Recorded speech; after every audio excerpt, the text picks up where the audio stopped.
বাড়িতে অনেকদিন ধরে এই ধূপের স্টিক গুলো পড়েই ছিল, বলতে গেলে প্রায় এগুলো স্মেল ছিলই না। এগুলোকে ফেলে না দিয়ে যদি হাতে তৈরি কাজে এগুলোকে ব্যবহার করতে পারি তাহলে কিন্তু মন্দ হয় না। বাড়িতে খুঁজে পেয়েছিলাম এই ধরনের 2-3টে বাক্স। প্রথমে তো ভেবেছিলাম যে ধূপকাঠি গুলো দিয়ে প্রত্যেকটা বাক্সকে কভার আপ করবো, কিন্তু মিডিয়াম সাইজের বাক্সটাকে কভার আপ করতে গিয়ে আমার ধূপকাঠি গুলোই শেষ হয়ে গেছে। তাই আমি একটা বাক্সকে সুন্দরভাবে সাজালাম, প্রত্যেকটা স্টিক গ্লু এর মাধ্যমে একে একে চিপকে দিলাম। কিছুটা শুকিয়ে যাওয়ার পর ধূপকাঠি গুলোকে সুন্দরভাবে সমান করে কেটে নিলাম। আর জিনিসটা ডেকোরেশনের জন্য আমি পেপার কাট করে কয়েকটা ফুল আর পাতা বানিয়ে নিলাম।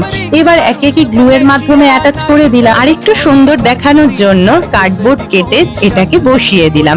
নিত্য নতুন কাজগুলো করতে কিন্তু আমার বেশ ভালো লাগে। এবার এটার মধ্যে তোমরা ফুল সাজিয়েও রাখতে পারো, আবার পেনদানি হিসেবেও ব্যবহার করতে পারো। কথা বলতে বলতে আমার জিনিসটা কিন্তু পুরোপুরি রেডি করে ফেললাম।